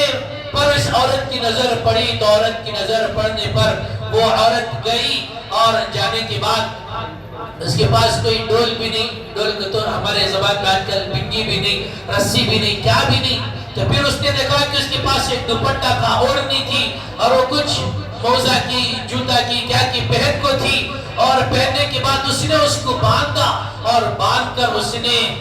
بوڑی میں کنویں میں ڈالا، اور ڈالنے کے بعد پھر اس کو نکالا، اور نکالنے کے بعد اس نے جا کر جو کتا ایک پیاسا تھا نا، اس پیاسے کتے کو جا کر اس نے پانی پلایا، اور پانی پلانے کے بعد وہ کتا سیراب ہو کر وہاں سے چلا گیا۔ یہ عورت اپنی زندگی بسر کی، اور زندگی بسر کرتے کرتے اس کی موت واقع ہو گئی۔ اور ایک دوسری عورت جو ایک متقی تھی، پرہیزگار تھی، لیکن اس نے اپنے گھر کے اندر ایک جانور جسے بلی کہا جاتا ہے، اس نے اس بلی کو پالا تھا، اور بلی کے پالنے کے ساتھ اس نے اسی لیے اللہ نے ہر ایک کے حقوقات کو ادا کرنے کا حکم دیا ہے۔ اسی لیے شادی کرنے بعد، شادی کے بعد جو کیا کیا آتی ہے اس کو سنبھالنا اس پر ضروری بھی ہوتا ہے۔ ایسا نہیں کہ ماشاءاللہ نوجوان ہے، اچھی حسین جمیل خوبصورت لڑکی ملی تو اب اس نے شادی کر لی، اور شادی کرنے کے بعد اب اس کے بعد وہ حقوقات کو ادا نہیں کر رہا ہے، تو پھر آئیں گے اس کے لوگ، آئیں گے آ کر پوچھیں گے، باس باس کریں گے، نہیں کہ تو 2-3-4 لگائیں گے، پڑھیں گے بھی نہیں، کہیں گے کہ جب تو نے الحمدللہ کہہ دیا تو یہ الحمدللہ جو خوشی کے ساتھ آپ نے بیٹھ کر بولا تھا، یہ الحمدللہ صرف وہاں تک کے لیے نہیں، جب تو نے الحمدللہ بول کر اسے اپنا شریک حیات بنا لیا تو اس وقت سے لے کر تیری جو یہ بیوی بن گئی، اس تیری بیوی کی موت تک کی پوری ضروریات کا کفیل اب تو بن گیا۔ اب اس کے حقوقات کو اور پوروں کی پوروں کو ادا کرنا تجھ پر ضروری ہے، اس کو کھلانا پلانا اور اسے کپڑے پہنانا، اور جب عیدن آئے تو ماشاءاللہ اور ان کی فرمائش کے مطابق اچھے اچھے کپڑوں کا خریدنا اور پہنوانا، سب کچھ کرنا یہ تجھ پر ضروری ہوتا ہے۔ اللہ نے ایسے حقوقات کو بیان کیا۔ ایسے ہی جب تمہیں شوق ہے کسی چیز کے پالنے کا، کہ جانوروں کے پالنے کا شوق، اللہ نے بتایا کہ جو جائز ہے تو آپ جائز پالیں، تو جو اس کے ساتھ جائز حقوقات ہیں اس کو بھی ادا کرو۔ پھر ادا نہیں کریں گے تو اللہ کی ہاں اس کی بھی پکڑ ہوگی۔ تو وہ عورت سب کچھ تھا، سب کچھ سمجھ رہی تھی، لیکن اس نے پالا تھا، لیکن ایک موقع پر اس نے نہ اس کو کھلایا نہ پلایا نہ اس کی صحیح پرورش کی، ایسے ہی باندھا اور باندھ کر چلی گئی۔ وہ اسی شدت بھوک کی وجہ سے اسی حالت میں اس کا انتقال ہو گیا۔ یہاں پر ایک فاحشہ عورت، یہاں پر ایک نیک عورت، دونوں کا انتقال، دونوں کا اللہ کے ہاں دربار میں پیشی، دونوں کے ہاں دربار میں حاضری، اور دونوں کی حاضری میں اللہ کے ہاں دونوں کے ساتھ الگ الگ فیصلے۔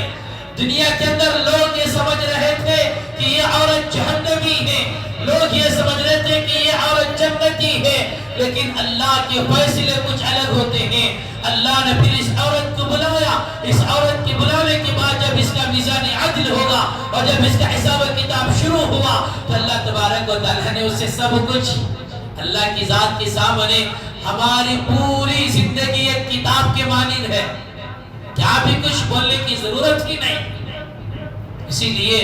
اللہ نے سورہ کہف کے اندر بھی فرمایا یا ویلتنا ما لهذا الكتاب لا يغادر صغیرا ولا کبیرا الا احصاها۔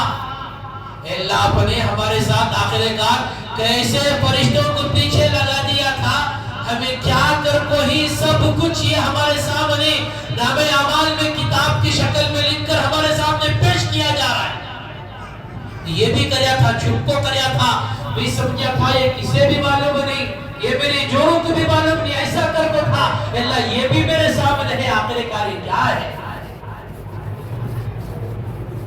ما یلفظ من قول الا لدیہ رقیب عتید۔ اسی لیے انسان جب اپنی زبان سے جو بول بولا جاتا ہے وہ بول بھی فرشتوں کے ذریعے سے اللہ کے ہاں لکھے جاتے ہیں۔ اسی لیے کہا گیا کہ آدمی بعض موقع پر بول کر آدمی پریشان ہو جاتا ہے، بول کر آدمی تولا جاتا ہے آدمی کو۔ اسی لیے کہا کہ بولنے سے پہلے تولو پھر بعد میں بولو، پھر آپ کو پچھتاوا نہیں پڑے گا۔ اسی لیے اللہ کے نبی صلی اللہ علیہ وسلم بھی بلکہ اللہ تبارک و تعالیٰ کا خود فرمان ہے یا ایھا الذین آمنوا اتقوا اللہ قولوا قولا سدیدا۔ جب تم بات کہو تو کیسی کہو؟ بالکل صاف صاف سیدھی سیدھی بات کہنا، سیدھی سیدھی بات کہہ دیں گے تو اس میں نہ کہنے والے کو پریشانی نہ سننے والے کو پریشانی۔ آپ سیدھا سیدھا کہہ دیے تو غلطی ہو تو سامنے والا اس کو غلطی ہو تو آپ کو معاف کرنا چاہے تو معاف کر دے گا، سچ ہو تو وہ سچ کو تسلیم کر لے گا۔ اگر آپ نہیں سیدھا نہیں ٹیڑھا میڑھا چلیں گے تو پھر بولتے نا کہ آدمی ایک سچ کو چھپانے کے لیے آدمی 100 جھوٹ بولنا پڑتا ہے۔ تو نہیں تھا نا ماں اے نہیں تھا بھی ہنس تھا بھی نہیں، پھر وہاں دیکھ لیا نا میں تو وہاں نہیں تھا، انہیں تھا نا کہ تو نہیں انہیں نہیں اس کے ساتھ تھا، انہیں بھی اس سے بھی پوچھا نا فون کر کو نہیں تھا، انہیں نہیں تھے گا میرے عورت جو اس کے ساتھ نہیں تھا۔ تو آدمی ایک سچائی چھپانے کے لیے بتانے سے کتنے آدمی جھوٹ بول دیتا ہے۔ تو بہرحال اللہ کی ہاں ان دونوں عورتوں کی جب پیشی ہوتی ہے تو پیشی ہونے کے بعد اللہ تبارک و تعالیٰ نے اس عورت کے ساتھ یہ جو پورا معاملہ تھا، پورا ماجرا تھا، اس کی پوری زندگی اللہ کی ہاں واضح طور پر کھلی کتاب تھی۔ اللہ کی ذات اسی نے کہا کہ بڑی غفور الرحیم ہے، اللہ معاف کرنے پر آئے تو ایسے بڑے بڑے گنہگاروں کا اللہ تبارک و تعالیٰ معافی کا اعلان فرما دیتے ہیں۔ اللہ اگر پکڑنے پر آئے تو ایسے بڑے سے بڑے عبادت گزاروں کو پکڑ کر بھی اللہ تبارک و تعالیٰ جہنم رسید کر سکتے ہیں۔ تو یہ عورت آئی تو یہ عورت کے آنے کے بعد سب کو معلوم، پہلے اس اندر سے ڈری ہوئی اب میرا معاملہ ماجرا کیا، سب کو معلوم دنیا کے اندر بھی بڑی ذلیل تھی، شاید کہ مجھے اللہ یہاں پر بھی میں اپنے کرتوتوں کی وجہ سے ذلیل ہو کر میں رسوا ہو کر شاید کہ میرے جہنم کا فیصلہ ہوگا، اسی کے انتظار میں تھی۔ اللہ فرشتوں کے ذریعے سے کہتے ہیں کہ آپ کا جنت میں جانا طے ہو گیا ہے، آپ کو جنت کی ٹکٹ مل چکی ہے۔ وہ عورت بڑی حیران پریشان، ارے آخر کار اللہ نے مجھے اسی عمل کو دیکھ کر اللہ کو کون سا عمل پسند آ گیا کہ اس کی وجہ سے اللہ میری مغفرت کر کر مجھے جنت میں بھیج رہے ہیں۔ اللہ نے پھر اس عورت کو وہ شدید دھوپ، وہ دن والے دن، وہ واقعات کو اللہ تبارک و تعالیٰ نے یاد دلایا کہ جب تو گزر رہی تھی، جب تو گزرتے تجھے بھی بہت سختی کے ساتھ پیاس لگ رہی تھی، تو وہیں پر دیکھی کہ میری ایک مخلوق گچی کتا ہے، تو کتے کو بھی دیکھی کہ کتے کو دیکھنے کے بعد وہ کتا بھی پانی کے لیے تڑپ رہا ہے، پانی کے لیے ترس رہا ہے، وہ بھی پانی کی بڑی شدت کے انتظار میں تھا۔ تو تو نے جو کچھ تیرے پاس سہولت تھی اس سہولت کو اپنا کر تو نے میری اس چھوٹی سی مخلوق پر رحم کر تو نے اس کو پانی پلا دیا۔ تو جا، یہ تیری جتنی کرتوتیں تھی، یہ پوری کرتوتیں تیری ایک طرف اور تیرا ایک بہترین عمل ایک طرف، تیرے صرف ایک عمل کو ذریعہ بنا کر میں تجھے جنتی ہونے کا فیصلہ کرتا۔ پھر وہ عورت اس کے ساتھ پھر اللہ نے اس کو لایا گیا، اس کے سب کچھ پورے کے پورے اعمال ہیں، اس کے باوجود اللہ نے کہا کہ تو شاید کہ تیرے اعمال پر تو خوش و خرم ہوگی کہ میں آزاد ہوں، مجھے سب کچھ میں آسانی کے ساتھ چلے جاؤں گی۔ اسی لیے کل روز محشر میں ہر نبی بھی اپنے اعمال پر ڈرے ہوئے ہوں گے۔ وہ ایک بڑی لمبی طویل حدیث ہے، اللہ کے نبی صلی اللہ علیہ وسلم کی شفاعت والی حدیث میں کہ ہر امتی جو وہ نبی کی امتی ہوں گے، وہ ہر نبی کی امتی وہ نبی کے پاس جائے گی۔ کوئی حضرت موسیٰ کے پاس، کوئی حضرت عیسیٰ کے پاس، کوئی حضرت نوح کے پاس، سب کے پاس جائیں گے اور سب کو جا کر پوچھیں گے اے نبی جی جاؤ جا کر اللہ سے کہو۔ موسیٰ علیہ السلام سے کہیں گے تمہیں اللہ سے بات چیت کرنے والے تمہیں جا کر بولو کم از کم اللہ تمہاری بات سن کر کم از کم جلدی حساب شروع کر دے۔ ہمیں یہ گرمی برداشت نہیں ہو رہی۔ اس موقع پر اللہ کے نبی صلی اللہ علیہ وسلم بہرحال آخر میں جائیں گے، شفاعت کریں گے، اللہ نبی کی بات سنیں گے، نبی کی بات سن کر پھر ایک میدان حساب لگایا جائے گا اور ایک انصاف والا ترازو قائم کیا جائے گا، رکھا جائے گا، پھر وہاں پر اعمال تولے جائیں گے، سلسلہ بعد میں شروع ہوگا۔ تو ویسے موقع پر جب نبی نفسی کے عالم میں، تو پھر یہ عورت بھی دربار میں پیش کی گئی تو اللہ تبارک و تعالیٰ نے اس کو بھی بتایا کہ دیکھ تیری بہت کچھ، تیری اچھائیاں سب کچھ ہیں، لیکن جو تیری ایک برائی تھی نا یہ ہمیں پسند نہیں آئی۔ جب تک اس برائی کا خمیازہ تو نہیں بھگتے گی، جب تک تو اس غلطی کی سزا پوری نہیں ہوگی، یہ غلطی کی سزا پانے کے لیے ہم سب سے پہلے تجھ کو جو آگ ہے اس آگ کے اندر ڈالیں گے، پھر اس کے اندر جتنی غلطی کی تو اس غلطی کی دھلائی ہوگی، پھر اس غلطی کے مطابق تو پاک و صفاق ہونے کے بعد پھر دوبارہ تجھ کو جنت میں داخل کیا جائے۔ جب یہ بتا رہا تھا کہ اللہ تبارک و تعالیٰ ایسے ہی ہر ایک کو اس کو راہ راست پر لانے کے لیے الگ الگ اسباب کو اللہ اختیار کرتے ہیں۔ ایسے ہی سیدنا حضرت عمر فاروق رضی اللہ تعالیٰ نے بھی اس مشورے کے بعد بڑے جوش و خروش کے ساتھ نکل پڑے۔ اعوذ باللہ جو کچھ بھی ہو جاتے کیا بھی ہو جاتے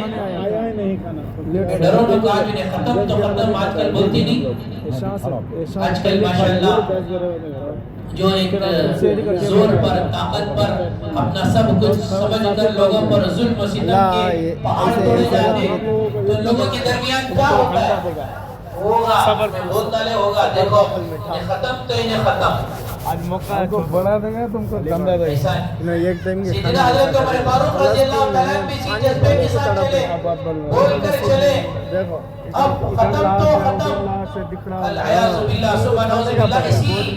بس راستے سے چل رہے تھے تو چلتے چلتے اللہ تبارک و تعالیٰ نے تب ان کو یاد رکھیں، ہدایت دینی چاہی جو ان کا دل پتھر سے زیادہ سخت دل تھا، اللہ تبارک و تعالیٰ نے اس دل کو ایک موم کی طرح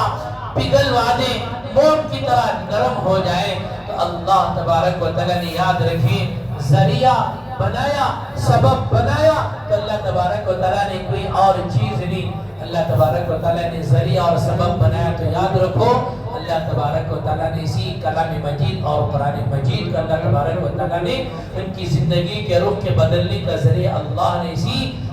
کلام اللہ کو بنایا، قرآن شریف کو بنایا۔ جب اللہ نے اتنی بڑی اونچی کتاب جو اس کتاب کو اپنا کر صحابیت کا شرف حاصل کیے، جو اس کتاب کو اپنا کر دنیا کے اندر رہتے ہوئے وہ جنت کی سرٹیفکیٹ دنیا کے اندر لے لی، ابو بکر فی الجنہ، عمر فی الجنہ، عثمان فی الجنہ، طلحہ فی الجنہ، زبیر بن عوام فی الجنہ، ابو عبیدہ فی الجرہ فی الجنہ، یہ تمام کے تمام اللہ کے نبی صلی اللہ علیہ وسلم نے جو مجھے جنت کی سرٹیفکیٹ دی جو کس کی بنیاد پر؟ اسی قرآن کی بنیاد پر اللہ تبارک و تعالیٰ نے صحابیت کو صحابیت کا شرف عطا کیا ہے۔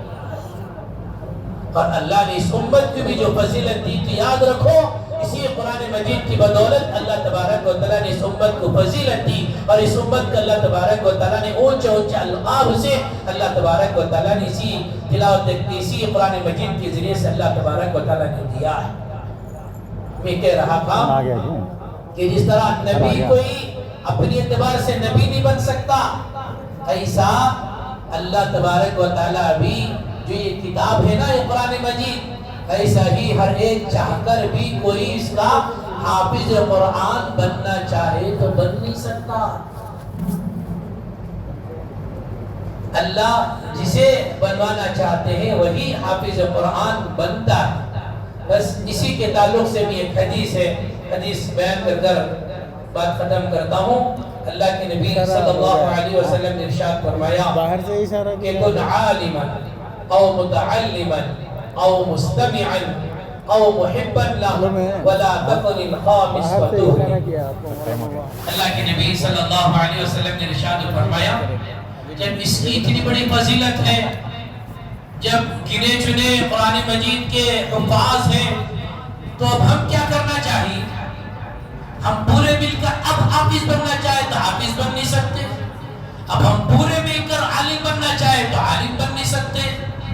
اب ہم اس کے لیے کریں تو کیا کریں؟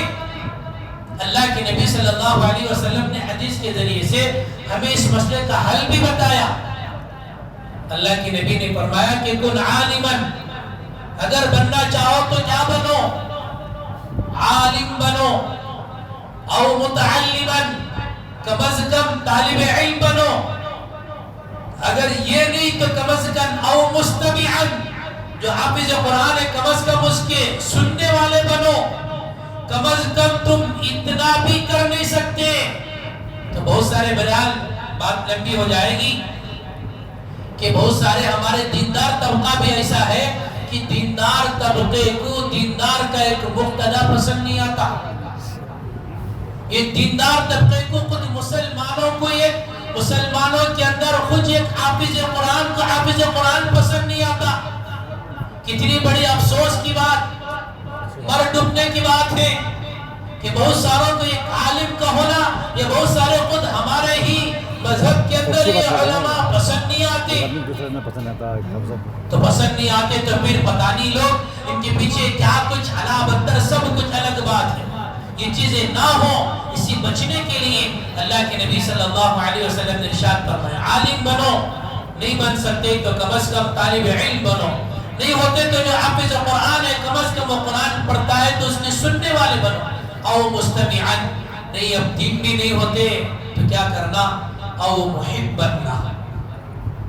تو ان سے محبت کرنے والے بنو۔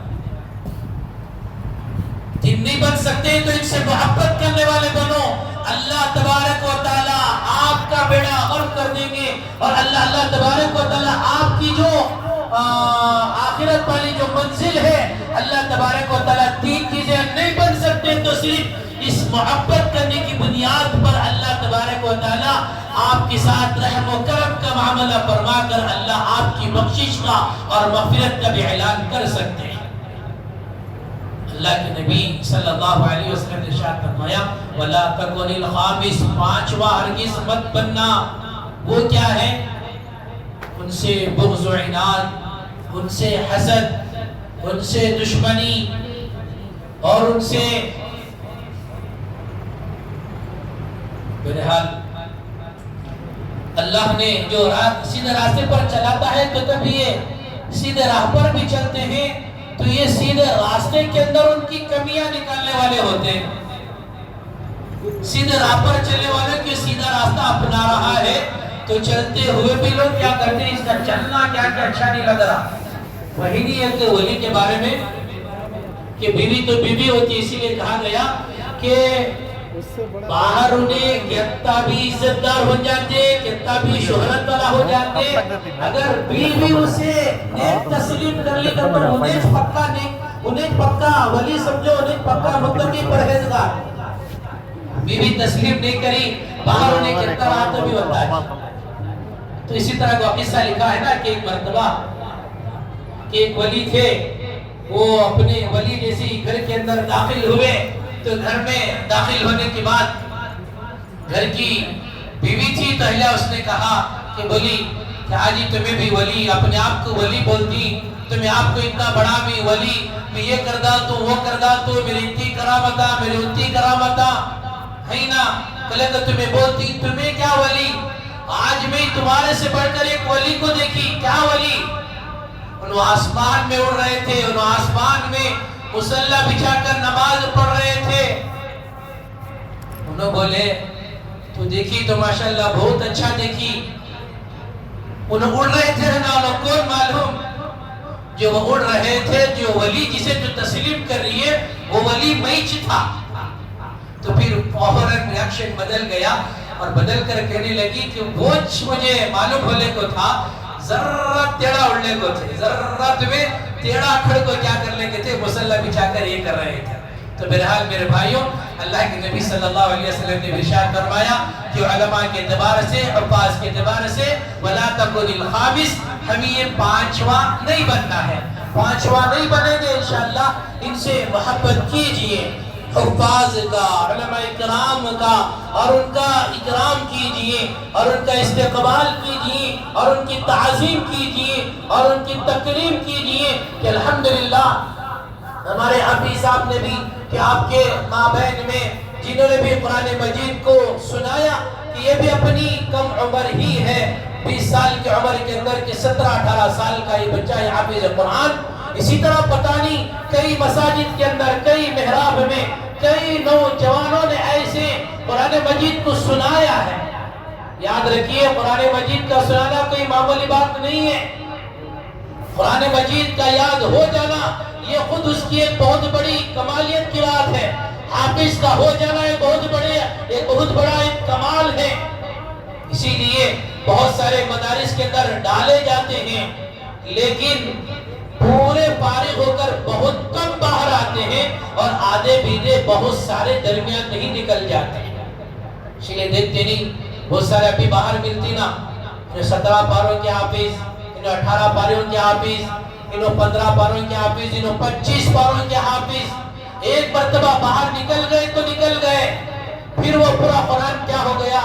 یہ باہر میں ہوا, تو پھر اس کا پورا قرآن بھی ہوے میں ہوا اڑ کر چلا جا چکا ہوتا ہے. تو اس لیے جہاں کہیں پر بھی الحمدللہ حفاظ اکرام نے قرآن مجید سنائی ہے, تو یاد رکھیں ہمیں کیا کرنا چاہیے, ان کی ہمت افزائی کرنا چاہیے, ہمیں ان کی داد دینا چاہیے. پتہ نہیں دنیا کے اندر کوئی ڈگری لے کر آ گیا, دنیا کے اندر کوئی بڑا کام کر دیا, تو پورا خاندان مل کر ماشاءاللہ اس کی عزت کرتا ہے, اس کی ہمت افزائی کرتا ہے, اور پورے گھر والوں کو بلا کر جوڑ کر ایک ڈگری لے لیا, تو ماشاءاللہ ڈگری ملنے پر اس کی اتنی ہمت افزائی کی جاتی ہے کہ واہ واہ کیا کہے.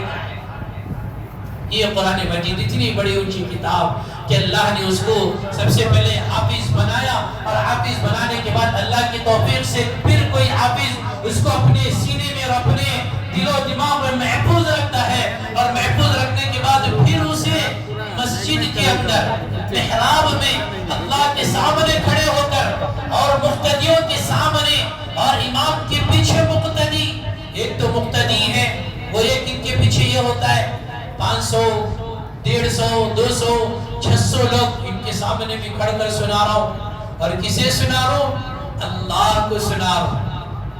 اور میرے سننے والے پیچھے مقتدی بھی ہیں, اور میرے سننے والے پیچھے رحمت والے فرشتے بھی ہیں, اور یہ سننے والا یہ خود کلام اللہ جس کا کلام ہے وہ کلام والا بھی اس قرآن مجید کو سن رہا ہے. اتنی چیزوں کو سامنے رکھ کر قرآن مجید کو یہاں پر کھڑے ہو کر پڑھا جاتا ہے, سنایا جاتا ہے. اگر عام ہی سے ہیں تو